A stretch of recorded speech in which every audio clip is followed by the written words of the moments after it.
Welcome everyone, and thank you so much for joining us today. My name is Nina, and I'm the founder and CEO of Pre-Health Shadowing, here for another virtual shadowing session with Pre-Health Shadowing. Pre-Health Shadowing is a student-led nonprofit organization focused on creating flexible and accessible opportunities for students through and after the COVID-19 pandemic. We do have closed captioning to accommodate students of all abilities and needs. If you have any ideas about how we could be more accessible, please email us at info@prehealthshadowing.com. Additionally, if you'd like to never miss a session, you can join our email list on our website and save us as a contact to make sure all of our sessions go straight to your inbox. We also are on social media, Instagram, TikTok, and Facebook. You can find us at Pre-Health Shadowing for all of our upcoming events and information. Since Pre-Health Shadowing is a global organization that serves students from everywhere for free, we're curious, where are you calling from today? Go ahead and throw that in the chat. I am currently calling from California in the United States. I'm excited to see where you guys are all from. Wonderful. If you are interested in being a part of our student-led nonprofit organization, you can join us by going to our website and learning more about our volunteering opportunities. We currently have a plethora of opportunities that are flexible for different schedules. And so if you're interested in a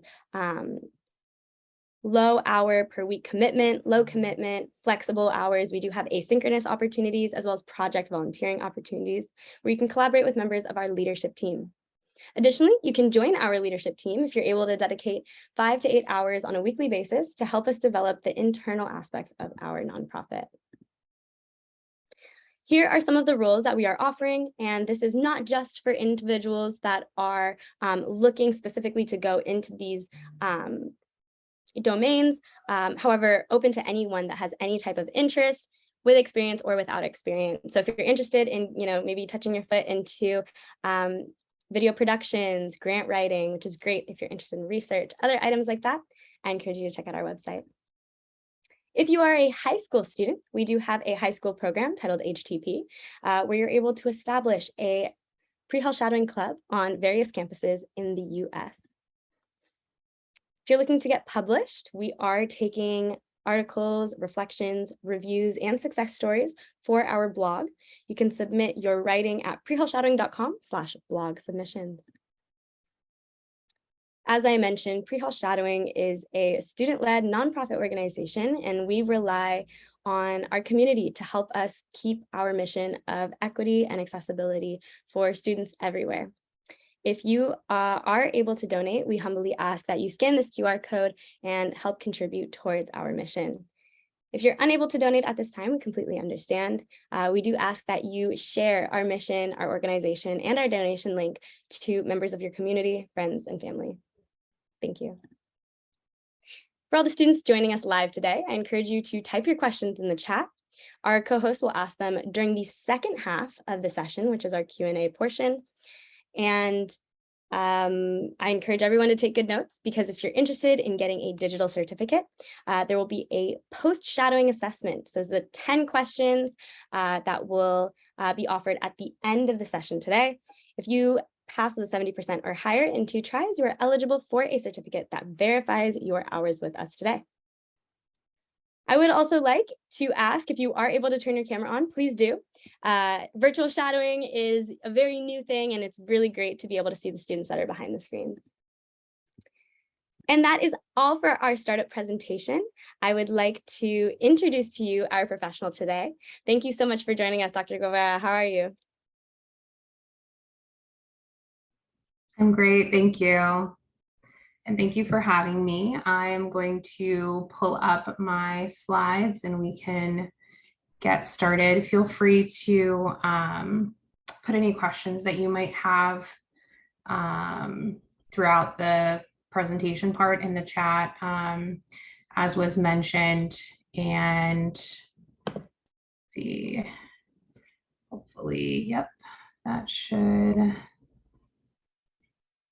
be working. All right. Are my slides showing up fine? Yep, they look great. Great. So Just to introduce myself, my name is Rita Guevara. I am a general pediatrician by training.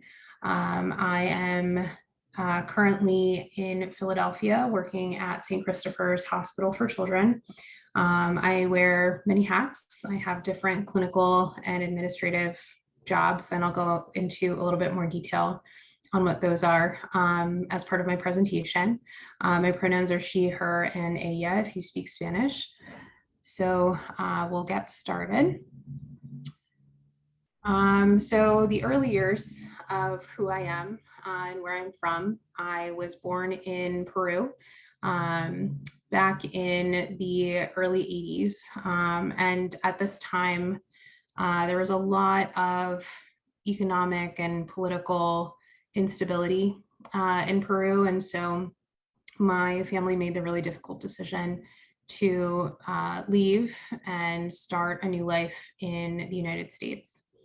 And so top right is a picture of me and my parents at the time. And so it was a very difficult transition, as I'm sure you can imagine, for my family. When they came to the US, there were a lot of barriers that they faced in accessing healthcare, particularly.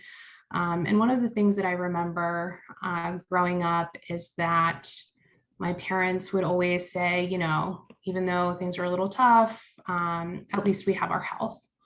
And that kind of focus on health and viewing health as wealth, as a strength was really formative in my decision to pursue a career in medicine. I also witnessed, you know, many of the barriers that my family members faced with regards to language. And so that is an area of focus that I work on currently in my various roles, and I'll talk more about that. So in terms of my education and training, I went to public school. I was fortunate that it was a really great school district in Northern Virginia, and I was able to do well and get academic support. I graduated top of my class in high school, and then went to college at Johns Hopkins University in Baltimore. And there I very much was a little fish in a big pond, as they say. I was used to being top of my class, but there everyone was top of their class. So it was a big shift in terms of me kind of learning how to be a self-directed learner, how to seek out academic support from my professors and things like that. And I always like to say I took the scenic route to medicine.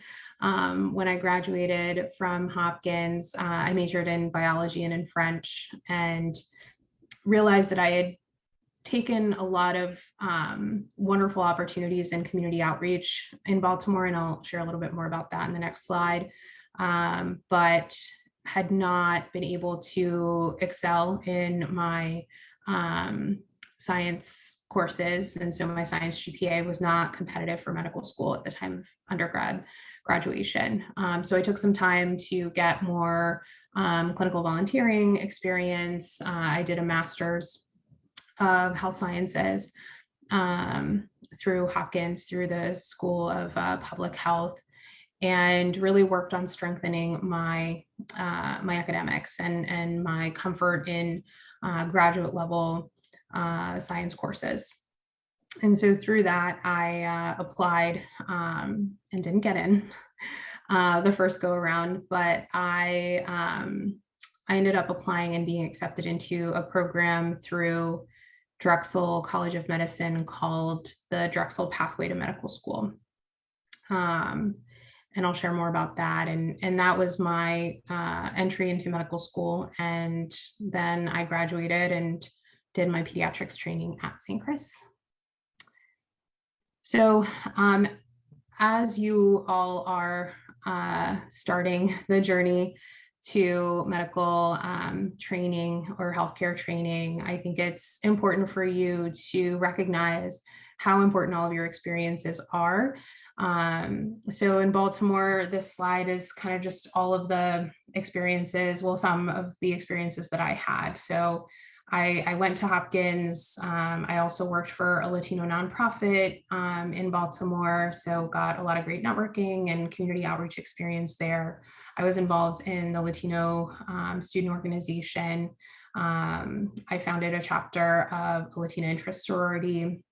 And then once I graduated, I mentioned I took grad classes at the School of Public Health. I also volunteered at a pediatric oncology clinic, and also worked part-time as a tutor and mentor for Latino youth called Carrera East, and that's that picture on the top right slide. So all of this gave me a better understanding of my focus, reinforced my interest in pursuing medicine, really gave me perspective on the other facets of medicine, which is public health and advocacy. And I'll talk a little bit more about that. Anyone in the audience familiar with any of these organizations?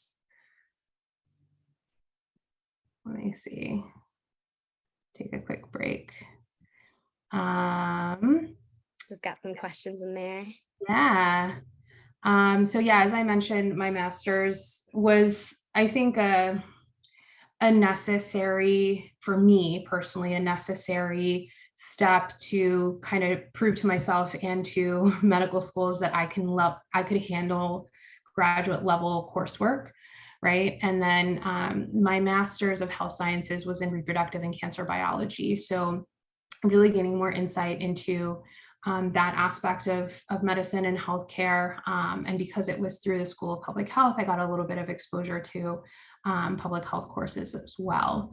And in terms of advice for folks who don't get in on the first time, don't be discouraged, but definitely pay attention to any feedback that you do get on areas of your application that need to be strengthened or expanded on. For example, if you have a lot of really great academic accomplishments, but don't have extracurricular activities that show that you care about the community or, something beyond yourself, that tends to be an area of weakness unless you can show like, yes, I believe in service and advocacy and understand that that is a component of medicine and of healthcare, making sure you have leadership experience. And if you don't, pursuing opportunities that help with that. Someone asked about Peds on Clinic. So I was very intentional about that. I always knew I wanted to be a pediatrician. But whenever I would see the commercials for St. Jude's Children's Hospital, I would get like really anxious. And so I recognized that and decided, well, if I'm going to be a pediatrician, I need to be able to handle sick children and be okay with caring for sick children. And so I volunteered through the Child Life office, and many children's hospitals have a child life department. So these are individuals who have graduate level education in childhood development and are a source of support to children when they're in the hospital or having to undergo medical procedures. So I told myself, if you're going to do this, you got to make sure you can cut it. And so I chose that particular clinical experience. And so I also see a question on suggestions for master's programs. There's a lot. There's a lot. What I can say is it just depends on you, on what you feel like you need, and then paying attention to what courses are offered under that master's program, because you want it to be graduate level, but high enough that it would be like a med school equivalent or like right below med school level in terms of its rigor.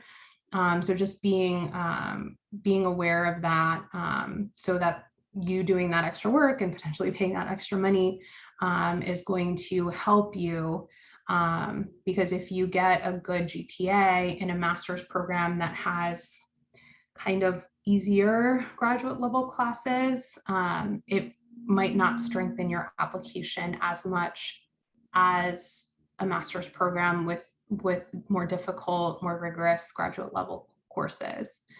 And then somebody asked about prerequisites. Yeah, I mean, medical schools will give you a lot of that information on their websites, but there are prerequisite coursework that you need to have completed in undergrad or elsewhere to be able to qualify to apply to medical school. So with that, I'll go to the next slide. So I mentioned I was accepted into the Drexel program, Drexel Pathway to Medical School. It's a one-year master's with early assurance to the medical school. It's targeted to applicants who identify as underrepresented in medicine or come from psychosocial or economically disadvantaged backgrounds. So that was a really big turning point for me. I was able to take that year to really take medical school equivalent classes to prove, like I can cut it. And that particular program is kind of unique in that when you get accepted, and the picture on the far left is Dr. Loretta Walker. She was our faculty advisor for that program. When you get accepted to DPMS, you have a seat waiting for you at the medical school. But you have a year to complete coursework, either retake your MCAT or get a certain GPA for the year to keep your spot. So it's a very intense 1 year. You aren't allowed to apply to any other schools because the understanding is that you have a seat waiting for you. And interestingly enough, I now am the deputy director of that program, which is pretty cool. So once I transitioned to medical school at Drexel, there were a lot of great opportunities to stay involved. I was on the exec board for the Student National Medical Association, SNMA. I had great opportunities for shadowing, working in student health clinics, pursuing leadership experiences, all of which are going to help you and support you when you apply for residencies. And so kind of the same stuff that you're doing now as pre-meds to be a well-rounded applicant for medical school will happen again as you become a well-rounded applicant for residencies for specialty training. And at the end of your 4th year, after you've gone on interviews at different programs for your specialty, you have match day, which is the day where you find out where you're going for residency. And it's a big deal, and every school does it a little bit different, but on the bottom right is a picture of me hugging a friend and classmate on our match day when we found out where we were going. And I was really fortunate that I matched in my top choice for residency, which was at St. Chris. So I'll go over quickly all the hats that I wear now, because I think it's helpful for students to understand what it's like to be in academic medicine as opposed to in private practice, and all of the opportunities that you have available to you.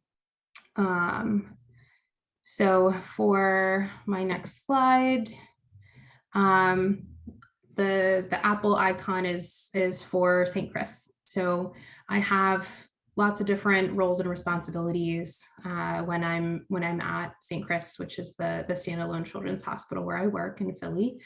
I have clinical responsibilities, so I see my own patients, which I'll talk a little bit more about as well. But I also supervise the pediatric residents. So these are individuals who did med school and are now doing 3 additional years of training in pediatrics to become board certified pediatricians. In terms of my roles as faculty, I'm on the resident selection committee. So I'm involved in deciding, interviews and ranking for the future residents in our program.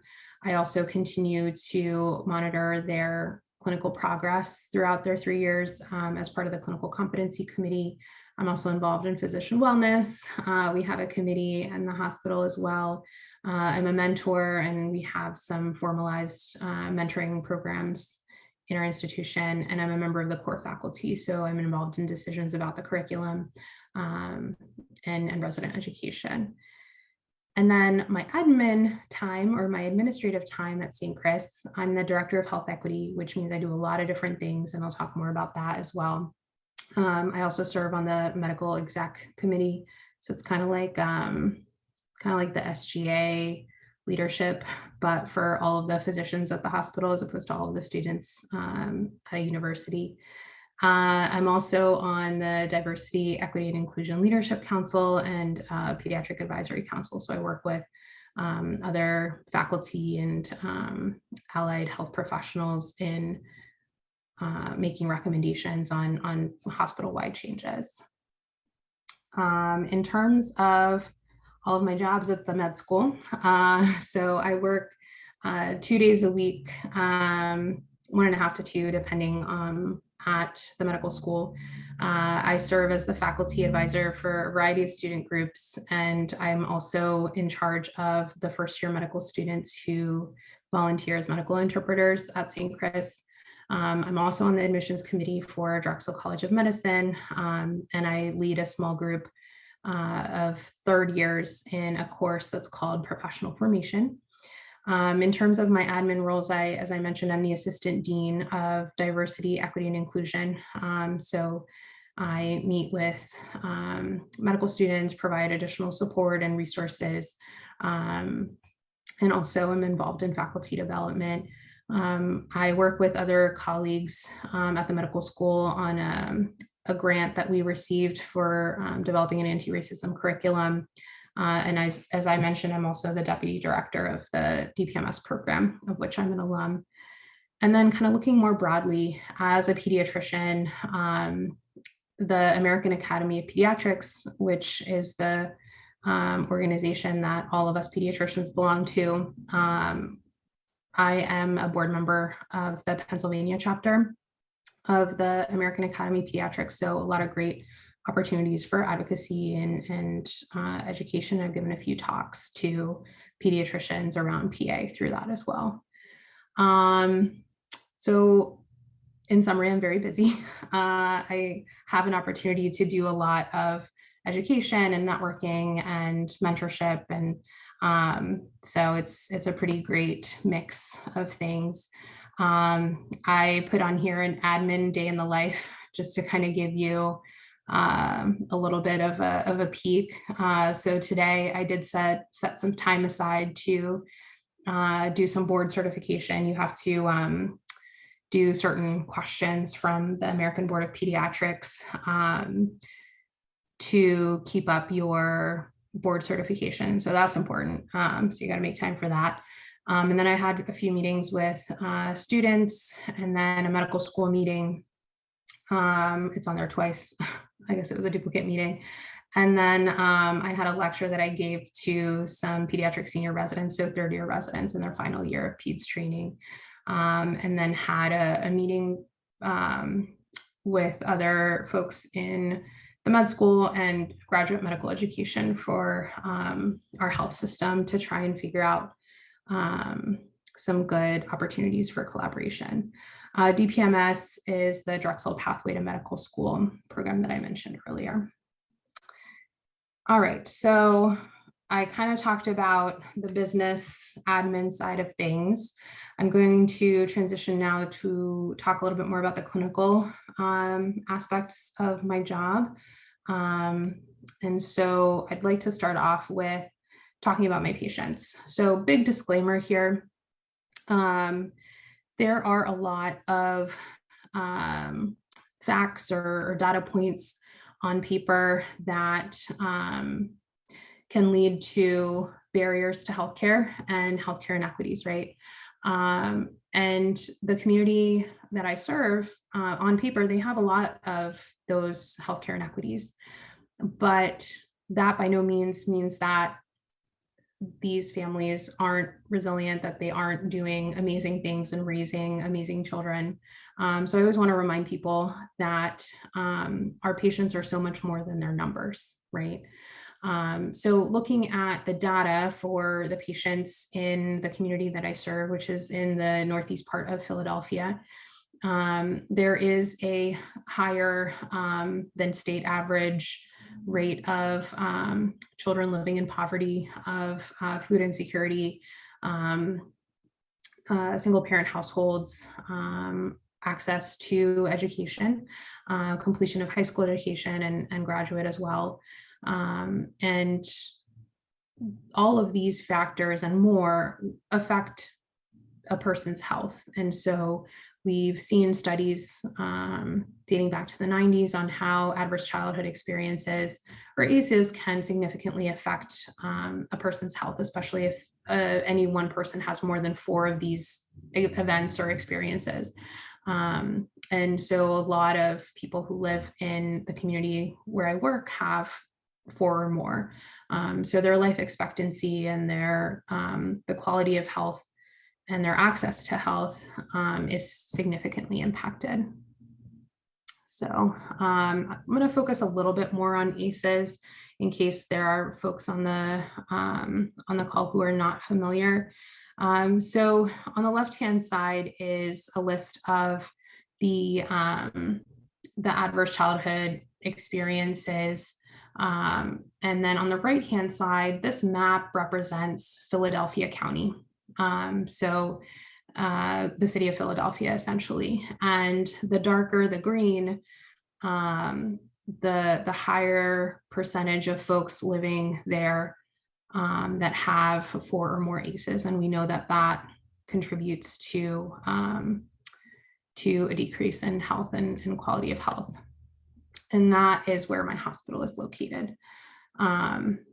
And so I'm very lucky that where I work, even though we do have these statistics, we have a lot of support in terms of social workers, community health workers, a medical legal partnership. So we have lawyers that work in our clinic that help connect families to legal support if and when they need it. We have a lot of really great infrastructure support that helps us to identify and connect families to community resources. And then this is just a picture of the life expectancy within Philadelphia. If you notice, again, this is the map of Philadelphia County or the city of Philadelphia. And it is very interesting to look at the data that depending on where you're born, depending on your zip code, that determines, that's a factor that can determine your life expectancy. So the hospital is located in zip code 19134, and that life expectancy is labeled here as white, so 68 to 71 years old. And there's a significant difference between the highest life expectancy and the lowest. And so one of my jobs as a physician is to learn medicine and to know how to take care of patients, but it's also to be an effective patient advocate and really think about all of the other structural factors that are influencing a patient's health. I think often people will think that, oh, if only the patient ate healthier, exercised more, did this or did that. which is a flawed way of thinking because there's so many systemic barriers, as I'm sure you're all learning, that affect an individual's ability to do what they want to do. Everyone wants to be healthy. So I think that's really important to keep in mind as you have opportunities to volunteer in the community and to start to take care of patients. So the next slide that I have is going to be a half day in the life. So when I am scheduled to see my own patients, it's usually for a half day session, and then the other half I'm supervising residents. So as an example, here you have my schedule for an afternoon. I see, depending on the day, anywhere from 9 to 12 patients are scheduled to see me, and usually anywhere from 5 to 12 come. And I often, as noted by the blue stars, will have families whose preferred language is Spanish. I'm very fortunate to be a bilingual provider, so I can do my job in English and I can do it in Spanish. And so that is something that a lot of my patients will look for. I'm one of 6 providers in my clinic who speak Spanish, but I'm the only Latina. So definitely looking forward to having more colleagues in the future who can speak other languages, not just Spanish. People that come to our hospital prefer Spanish, Portuguese, Arabic, Haitian Creole, Vietnamese, Chinese. So depending on where you work, if you are able to be a bilingual provider, that's a great asset for you in taking care of patients. So now I'm going to kind of transition into the more kind of clinical example half of my presentation. And I wanted to just highlight some resources that I use on a daily basis that are, I think, helpful for you as pre-meds to and pre-health students to know and be aware of. And we'll go over some kind of themes that I harp on a lot in my day-to-day practice. So how do vaccines work? This is a great YouTube video that the American Academy of Pediatrics put together. It's a great explanation, very plain language, and I highly recommend that you all check it out so that you can then explain to others in a way that makes sense. It's so important for us to be able to explain medical concepts in plain language. A patient's literacy, a patient's health literacy can be variable, and your job, regardless of what language they speak or how well they understand medical stuff, your job is to explain things to them so that they understand and can follow through with the plan that you come up with together. So it's an important skill to have as a physician or as a member in healthcare to be able to kind of talk and explain and communicate in plain language. Someone asked a great question: if my approach to care for families from underserved backgrounds is different than those who don't. Not really, in the sense that if I am doing my job correctly, I screen everyone for food insecurity. I screen everyone for intimate partner violence. I screen everyone for postpartum depression.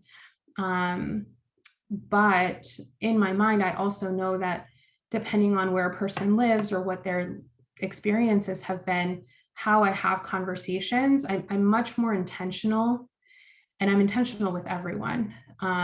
For example, I think I talk a little bit about it in this talk, but words matter. Words are extremely important.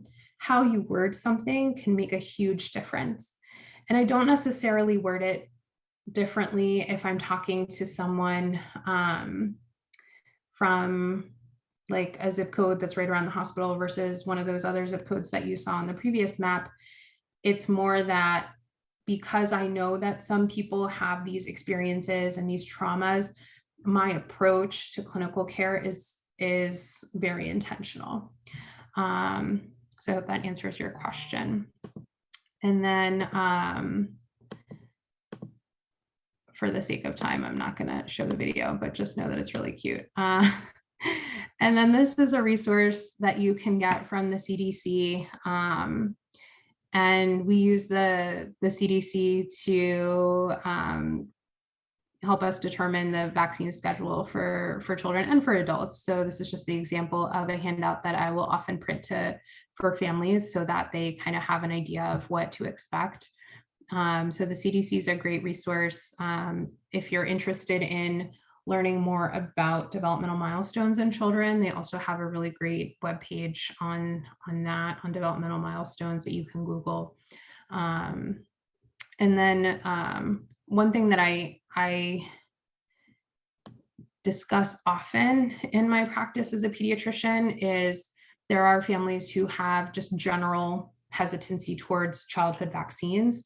And obviously now with the rollout of the different COVID vaccines, we're seeing a lot of hesitancy with that as well, which is fine. People are allowed to make their own decisions about their health, and our hope is that we can provide the best, most accurate information to help them make that decision, right? And so I am all for the COVID vaccines and childhood vaccines, but I need to be respectful and aware that there are personal historic experiences that people may have that give them pause in terms of vaccines. And so this is a great resource on COVID-19 vaccine hesitancy specifically. There's many other factors beyond just, it got rolled out too soon, or I'm just going to wait and see. We also need to remember that there are systemic factors to people being able to get both the COVID vaccine and just general childhood vaccines. And that those factors are listed on this slide, and there are a couple of really great YouTube videos to check out to learn more about that as well.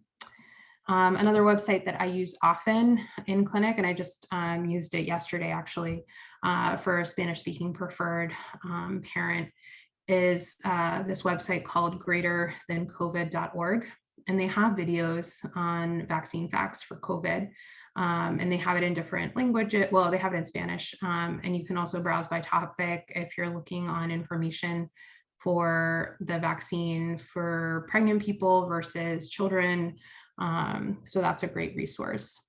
And then one of the resources that I use often is the website that the American Academy of Pediatrics runs, that's called healthychildren.org. And it's also available in Spanish, and they have great materials as well. So depending on what volunteer activities, depending on what advocacy work you do in your respective communities, know that these are all resources that you have available to you so that you can be more informed and you can in turn help educate your patients and their families. So the other kind of hot topic or topic that I like to cover is going to be, as I mentioned, like words matter, and how can we be really intentional with our words. So for the chat, before I transition to that next topic, COVID-19 has changed several aspects of how I care for my patients. It has disproportionately impacted a lot of the patients that I take care of. And I think being aware and conscious and respectful of that when you are having conversations like, what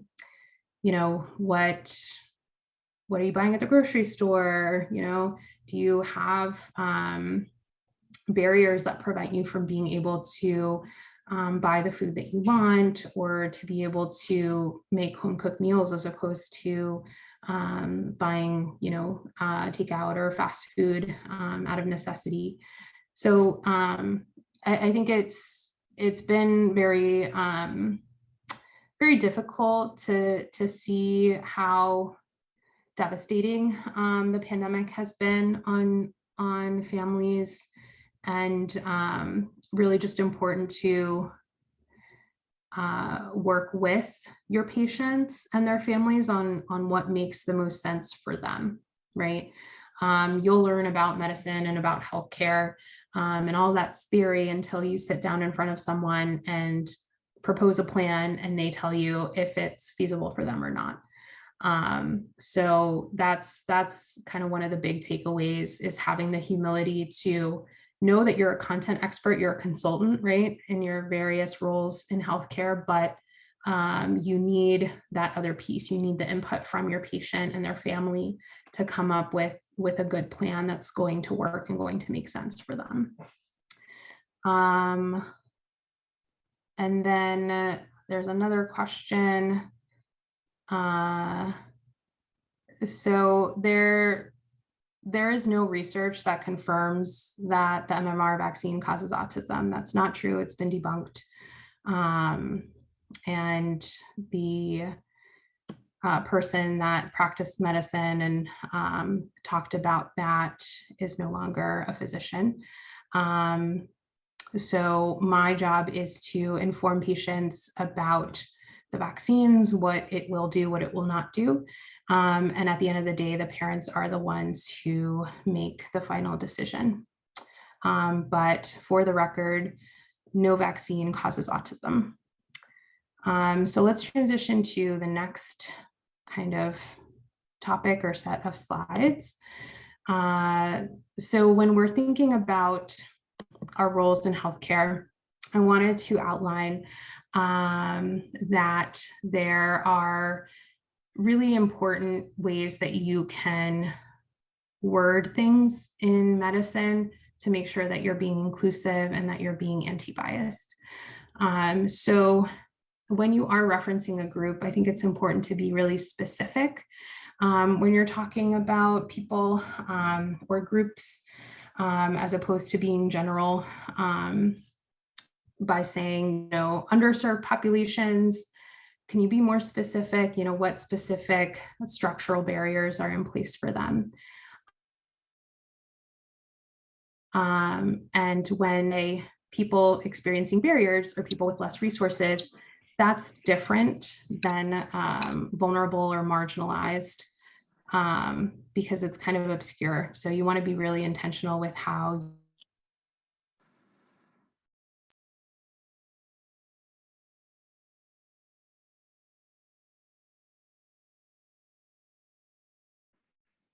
people say, a patient living with sickle cell disease instead of suffering from. But there are exceptions. And so, there's a lot of culture and identity in the deaf community, in the disabled community. And so if you're not sure, just ask. And so if you want to learn more about specific wording and how it's important, at the bottom, there's a link from the American Academy of Pediatrics called Words Matter. And it's a kind of guide on different ways to be more inclusive in your wording.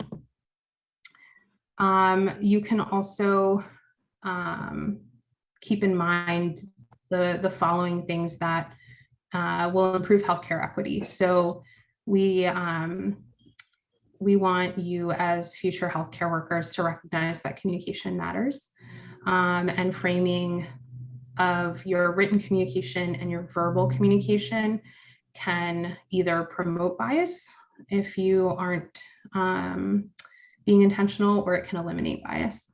So examples of this, notes in patient charts when you're talking to other colleagues, kind of switching off, who's taking care of the patient.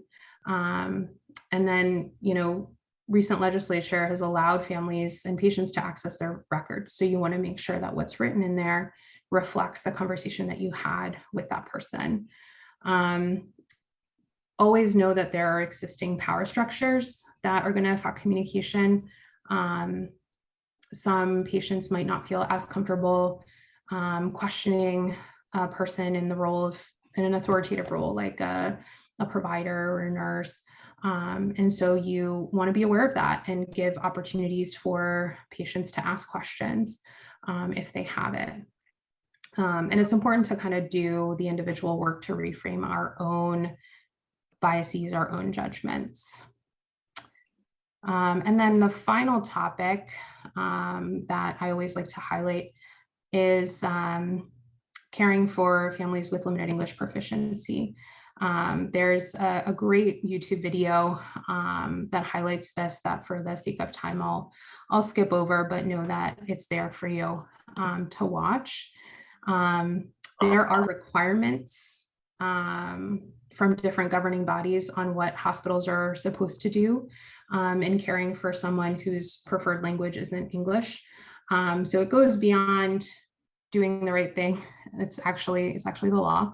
So I wanted to plant some seeds on things that you could do if you are using a medical interpreter, or if you are working with a family that does not speak English. So consider health literacy. You should think about this for everyone, and use teach back to make sure that they are understanding what you're saying. You want to use plain language, and just enough English can be risky.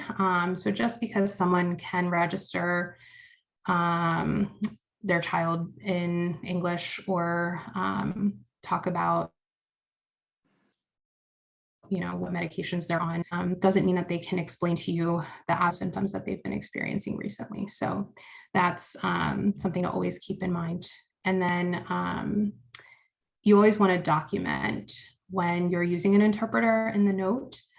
And then other best practices are listed on the slide, because you are relying on someone else to help communicate what you're saying. You don't want to say too much at once.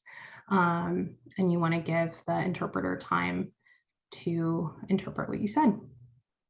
And then for the last slide, I just wanted to give you an idea of general kind of topics that I cover when I update other faculty on DEI topics. So I go over, how to make sure that the language preference for a patient is up to date. I go over resources, events that are happening at the medical school, and then national opportunities for advocacy, for professional development, and additional kind of articles and things. So that's it in terms of my slides. I'm happy to stop sharing and ask the audience for any questions that they might have. Wonderful. Thank you so much, Dr. Guevara. I appreciate the presentation that you were able to share with us today. Given we have a pretty small group today, I was wondering if you'd be open to having students unmuting themselves and being able to communicate directly to you. Sure.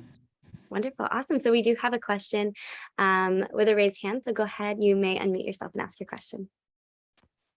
Hello, my name is Eris, and I just wanted to ask, so given the fact that you did say words mean a lot and that you do serve very served communities, what if a parent's not understanding the message that you're getting? For example, a child might be really sick and maybe treatment is really needed for intervention or of any sort, but the parent is not willing. How do you try, and even if they're not being convinced, and what if the child is super sick to the point that it might die, in some sense, pass away?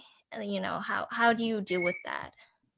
So depending on the situation, if there are ethical considerations, most hospitals will have an ethics team or an ethics council that can help review those types of cases. But for the most part, I think being able to communicate with families in plain language or with patients in plain language, making space for their stress and their concern at that time, and kind of being able to meet them where they're at are important. So I personally haven't had an issue that I've needed to approach the ethics committee for, but depending on where you practice and what the circumstances are, that is something that is a resource to people. Awesome. I had a question as well. Could you talk about a most common case that you see in your practice?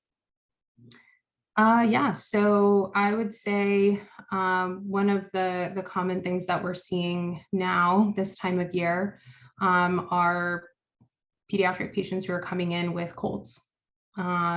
So some type of viral illness. There's the added stress of, is this COVID, is this not? And so in our clinic, we do offer COVID testing for patients. But it's very common that a parent or guardian will bring a child in with these symptoms. And most of the time, luckily, they don't need antibiotics. They don't need anything other than supportive care. So what does that mean? That means if there's a lot of nasal congestion, making sure that they have saline to like block the congestion, get the boogers out, and that they understand how to do that and how important it is, especially for younger children, to be able to breathe better and be able to eat better and feel better and help with breathing.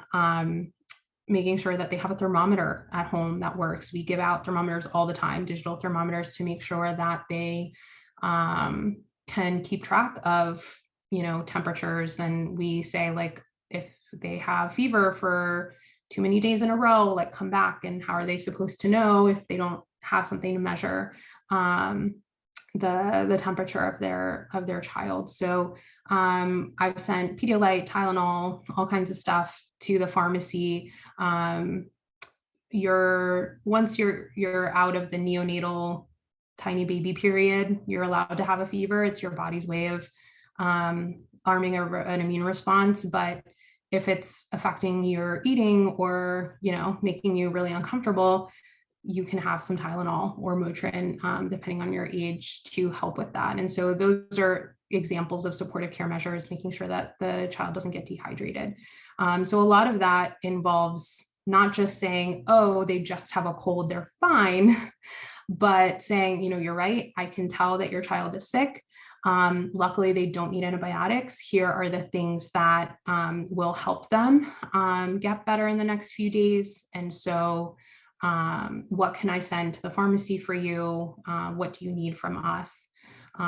So that's a common example of a chief complaint, and then kind of how we manage.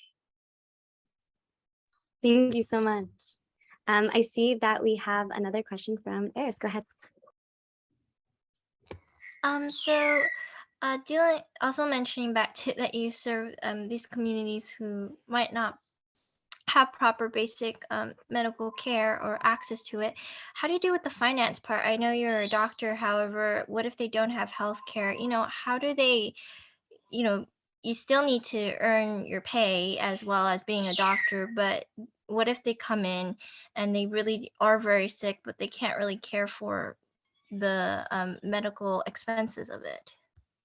Yeah, good question. So I get paid regardless of what type of insurance my patients have. Where I work, there is an option for self-pay if someone is uninsured, but there are also wonderful federally qualified health centers throughout the country that serve families who are uninsured or underinsured. And so it's knowing that there is that potential barrier, not just to coming to see the doctor, but then how do they get meds? Can they pay for the medications that I prescribe to the pharmacy? Are they aware that children can get insurance through CHIP and through other kind of programs, and connecting them with the people that can help with that?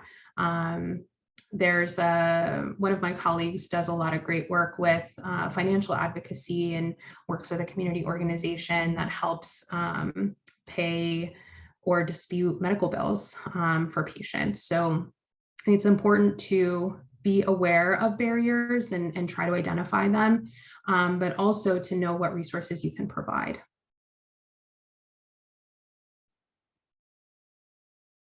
Thank you so much.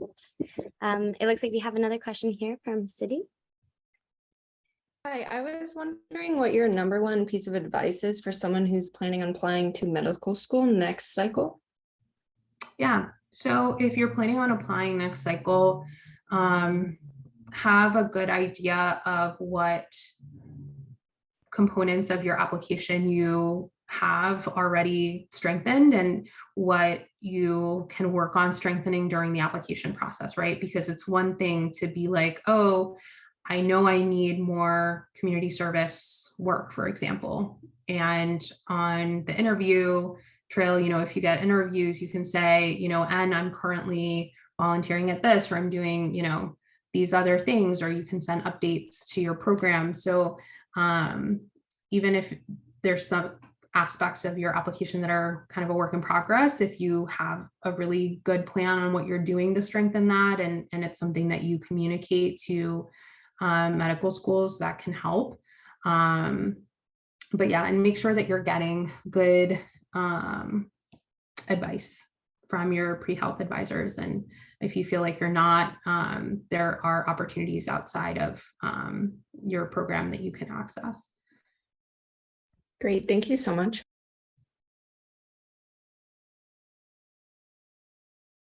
Wonderful. And then just a reminder for everyone joining us live today, please, if you have any questions, feel free to either use the raised hand function. You can also go ahead and throw them in the chat. Dr. Guevara, I have another question for you. What would you say is the most difficult part about your current job? I think one of the things that has become more challenging with the COVID pandemic has been staffing shortages. And so, our colleagues who work as nurses, as medical assistants, as front desk registration staff, if they've left for another job, or if they, if we just don't have enough, that affects us being able to get patients registered and seen efficiently. And we're seeing shortages throughout the country right now because of that. So I think right now that is a challenge that we're working hard to overcome, to mitigate, making changes in our scheduling so that the patients that are scheduled can still be seen in an efficient manner. Thank you. It looks like we have a raised hand with a question. Go ahead. So another question that I just thought of was, what if a patient is not very honest about the condition or the living situation at home? For example, since you mentioned that you always ask your patients, what kind of environment are they living in to determine the kind of health that they actually have. What if they don't want you to know and they just technically lie about it? And how would doctors like you find out? And what kind of support is there for people like that?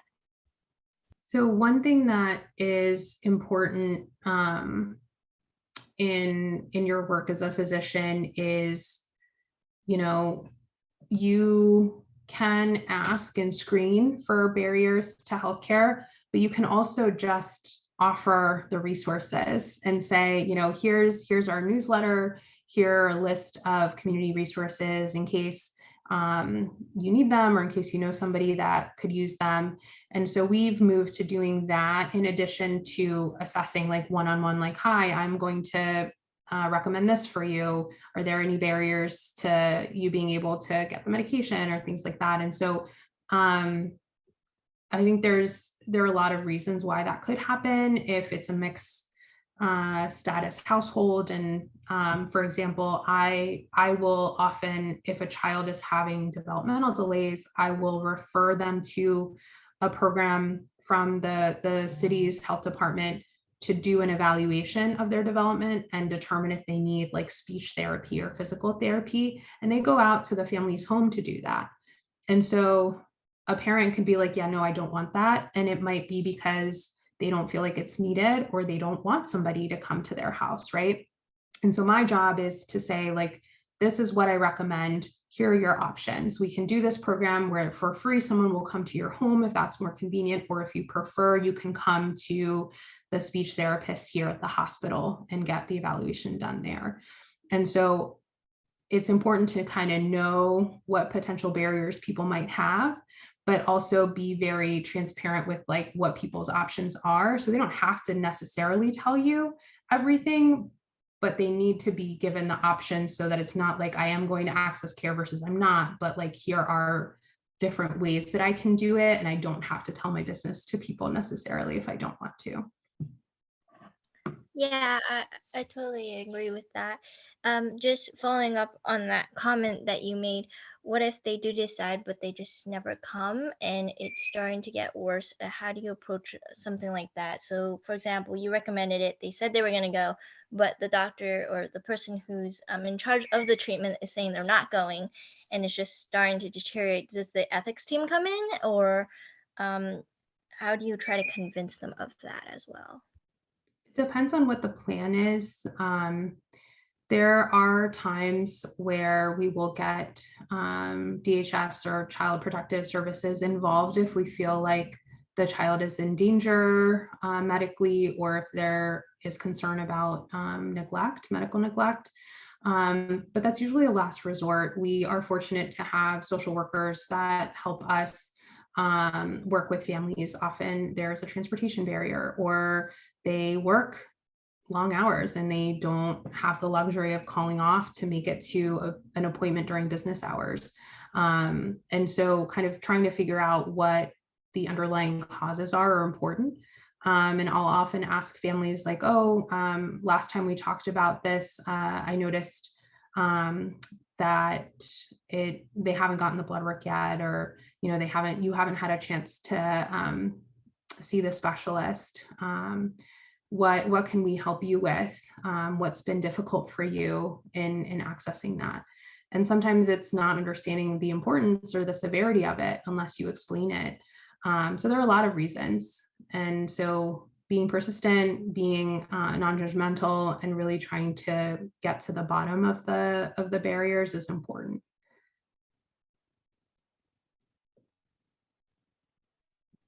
Thank you. Thank you. Wonderful. My next question for you is, in your career thus far, have there been any cases that are extremely memorable to you that you'd be willing to share with us today? There's a few.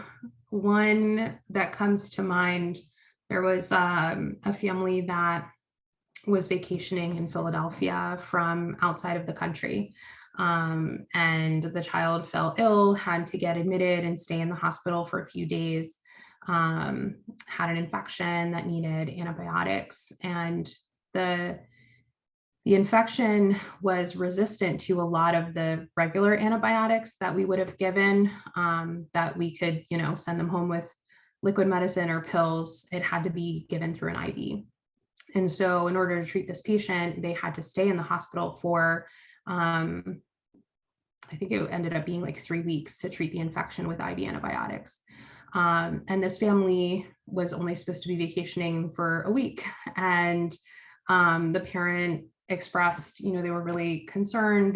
They were worried they were going to get fired from their job because they hadn't reported back. And so our team worked to reach out to the parents' job and their boss in this other country, in their preferred language, to communicate the issue.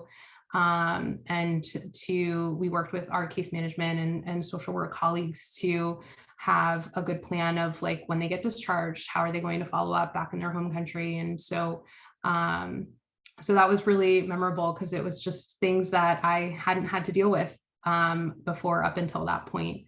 And really highlighted, how significant and disruptive an illness can be, not just for the patient, but for their entire family.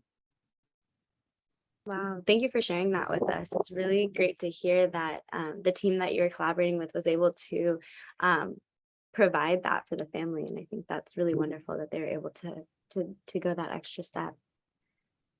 Students, are there any other questions that you have? Feel free to type in the chat or use the raise hand function.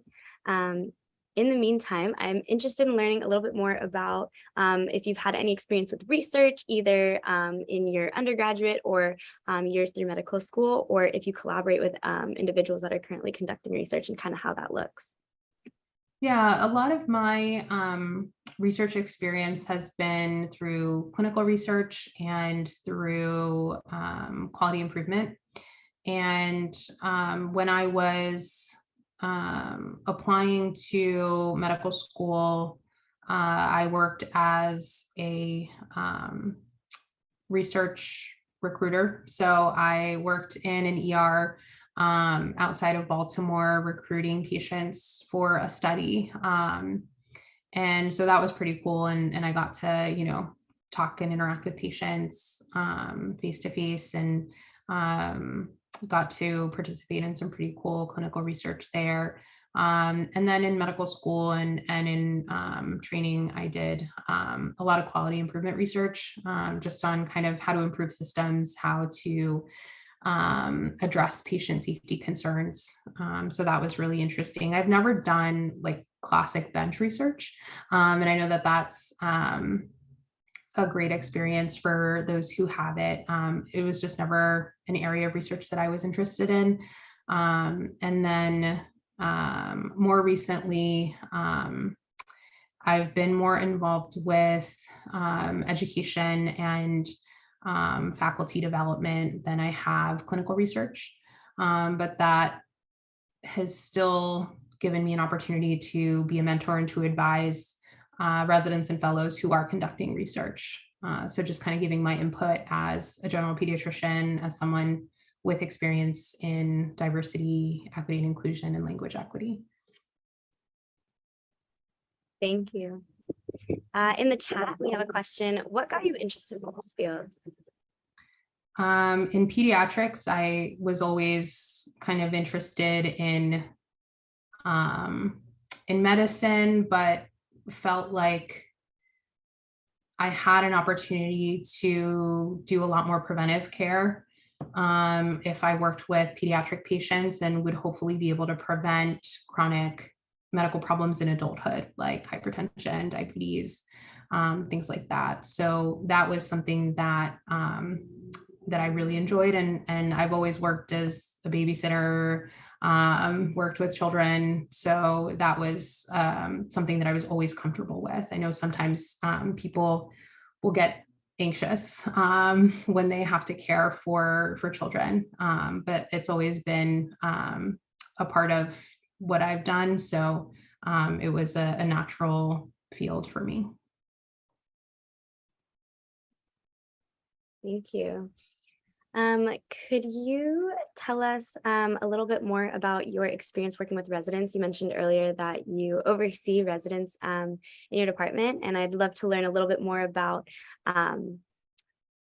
the interactions that you have with these individuals. So I interact with them throughout their training. I give lectures to them on various topics of cultural humility and healthcare equity. I work directly with them in the clinical setting, so I will have them see a patient and then come back and tell me about it, and that's what precepting is. And they kind of go through the story, their exam, what they think is going on. And then I go and see the patient and offer kind of any additions or changes. And so I have an opportunity to teach them about a differential diagnosis, about how to ask questions when you're trying to get a good history. And then I do direct observations sometimes when they're taking care of patients, to give them feedback on that, on their physical exam. So I do a lot of overseeing them taking care of patients also, and giving them feedback on how to do that effectively. And then I work as a mentor for them, and I also am on, as I mentioned, committees that evaluate them and kind of give them feedback on how they're doing overall, not just in the clinical time that they spend with me. Thank you. And, during your presentation, you mentioned all the different hats that you wear and kind of walked us through what your daily schedule looks like. And so I'm interested in kind of the topic of work-life balance. How do you kind of go about, managing all of these different hats that you wear and making sure that you're putting ample time into each of these roles that you are in? Yeah, I think it's a lot of different things. I always think about work-life equilibrium as opposed to work-life balance, because it's tough to give the exact percentage of time to everything at once. During the summer, I don't have to worry about admissions or resident selection. It's more of the fall and in the winter. And so some of my roles have kind of cyclical times where I'm more engaged in them than others. And a lot of it is seeing like, okay, well, if I have an interest, where are the different opportunities where I can pursue that? And so my role at the medical school will often overlap with my role at the hospital and give me an opportunity to kind of do work and then have it kind of count or be able to contribute it in different ways. So that's also helpful. And then just kind of really seeing, what your interests are and picking things that align with those interests and making sure that you know what the time commitment is ahead of time. Some of the things that I listed, it's an hour every 2 months, and maybe like a half hour of prep work before that. Others, it's weekly. So that is also, something that's important when you're looking to budget your time. Thank you. And kind of going off of that last question, in terms of kind of mental health and going through that and being in the medical field, are there any specific points that you'd like to discuss about maintaining strong mental health through the COVID-19 pandemic, through labor shortages, and these different problems that we're experiencing currently? Yeah, I think finding community wherever makes sense for you is really important. I am fortunate to work with excellent colleagues, both at the medical school and at the hospital. And there's a lot of support that goes on in those spaces. Knowing what resources you have available to you. Our training program has their own wellness committee, and they have kind of like fast track access to mental health services, to counseling. They have like a free car service if they're too tired post call to drive home. Like they'll let their chief residents know, and they can arrange for a ride. And really kind of knowing what resources are available to you and not being afraid to access them. So yeah, there's information throughout various healthcare and specialty organizations. So it just depends on what your situation is. Wonderful. Thank you so much for sharing that with us. I think it's really great that they are able to provide something that I've never heard, these like ride homes. I think that's really important because, yeah, safety always. In terms of kind of like lifestyle daily practices, what do you have any recommendations for any books or podcasts that you kind of keep up with or listen to? Yeah, so there's a ton. There's a ton of health-related books, health-related podcasts. I've really favored audiobooks as of late, just because I think sometimes I feel too guilty to sit down and read a book when I should be doing something else. But if I'm driving or if I'm folding my laundry, like what else am I going to do? So I might as well listen to an audiobook. And so it depends on what your interests are. On social media platforms, there's a lot of med Twitter like presence. So there are things that you can learn depending on which physicians, healthcare providers you follow on social media. So that's a potential opportunity. And yeah, I mean, I recently finished this book called The Sum of Us, that talks about, this myth of, if some people or a group of people get something, then that means that I'm not going to get something, which obviously isn't true. and really thinking about, how can we collectively support each other in society, and what changes we can make to have better healthcare equity and just societal equity. So that was a really good book. And yeah, it just depends on what you're interested in, but there's tons. Thank you so much. I know that we talked about advice. We had a student ask about advice. Do you have any advice for individuals that are starting their undergrad years and looking to go into healthcare, but kind of necessarily haven't touched base or looked into the field as much as individuals that are looking to apply next cycle, for example? Yeah, so depending on what area within healthcare you're interested in, it's going to be talking to your pre-health advisor as a first step. When I was in college, I didn't know what a physician assistant was. I didn't know what a nurse practitioner was. I didn't fully appreciate the roles of physical therapists, of all of these other careers within healthcare. And so I encourage people to kind of look into all of that. And it's not an all or none. You don't have to be a physician to work in healthcare and have rewarding patient experiences.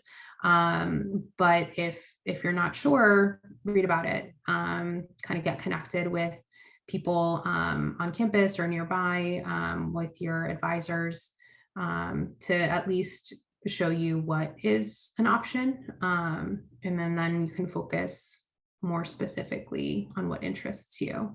But keep an open mind and make sure that you're balancing your academic coursework with your time to volunteer, to advocate, or to serve in leadership positions. Thank you. Talking about leadership positions, what skills do you feel like you've solidified through the various leadership positions that you've held throughout the years? Yeah, so definitely effective communication, being able to have difficult conversations at times, being able to organize events, organize schedules, coordinate with different people under a shared goal, being able to, some people call it managing up. So being able to communicate effectively with people who are in a higher power position than you. And yeah, I think just the emotional maturity that comes with having a leadership role and getting that experience is really helpful. Wonderful. Thank you. And I'd like to open this up. Are there any students with any final questions before we wrap up the session today? Now's your chance. All right. Well, Dr. Guevara, is there any last advice that you would like to provide our students that are joining us either live or asynchronously through our organization today? Yeah, the main advice that I would give is to not be afraid to seek out help, support, information. Often I think people worry that they have to be perfect and they have to know everything, or else, what they want to do is not going to pan out. And that's not true. Not everybody has physicians in their family or people working in healthcare that can just tell them what to do. And being informed and seeking out that support is important. So yeah, that would be my advice. Don't be afraid to ask questions and to look for help. Wonderful. Well, thank you so much, Dr. Guevara, for joining us today. We appreciate your time, insight, and all of the work that you've been doing and continue to do for our community. Thank you for having me. Awesome. And for my students joining us today, please stick around for our wrap-up session. If you're interested in getting a verified certificate that verifies your hours today, I will go into details of how to do so in this presentation. But first, let's reflect. These questions are for you as individuals. You don't have to submit these to us. However, it is great to reflect on the reason why you are joining us here today. Maybe you're interested in learning more about the different opportunities within healthcare. Maybe you are, interested specifically in pediatrics, or looking to go into the medical field. So these questions are just to get you thinking about your why for going into healthcare during this time. Of course, like I mentioned, you don't have to submit these. However, if you are interested in doing so, we will take it. You can submit your thoughts on today's session, as well as your own reflections or articles about why participating in shadowing, virtual, in person, is important, and how we can utilize these platforms in our modern day to communicate these ideas and to spread knowledge to everyone of any background. So if you're interested in submitting your writing, feel free to go to our website, prehealthshadowing.com/blog submissions. As I mentioned earlier, we are taking students just like you to be in the pre-health shadowing team. You can join as a volunteer and volunteer anywhere from 1 to 20 hours a week or more, whatever floats your boat, either in a volunteering position or a leadership position. This is great if you're looking to develop skills in communication, professional etiquette, writing. There's a lot of different things that we do and can develop here. So I definitely encourage everyone to check it out on our website. We do humbly ask that you scan this QR code if you are able to donate today. If you're unable to donate, please share this QR code with members of your family and community. We are working to fight inequity in health education and to promote diversity in the various healthcare fields. And by doing so, we are committed to ensuring all of our virtual shadowing sessions are made available and free to anyone who is interested in joining. This session is recorded and will be uploaded to our website and YouTube channel. So if you missed any part of today's session, you can check it out.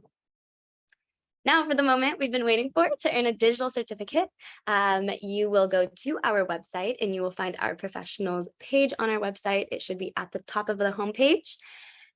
You will enter the quiz, which will be 10 questions. You'll have 30 minutes and 2 tries to achieve a 70% or higher on the assessment. If you are able to achieve so, you will be given a digital certificate that you can then download to your device and save. One pre-health shadowing tip that we have is we recommend taking these certificates and putting them all into one document and writing a reflection under each professional that you join. As I mentioned, if you missed any part of today's session, you can visit our website or YouTube channel, Pre-Health Shadowing, for any of our previous sessions completely for free.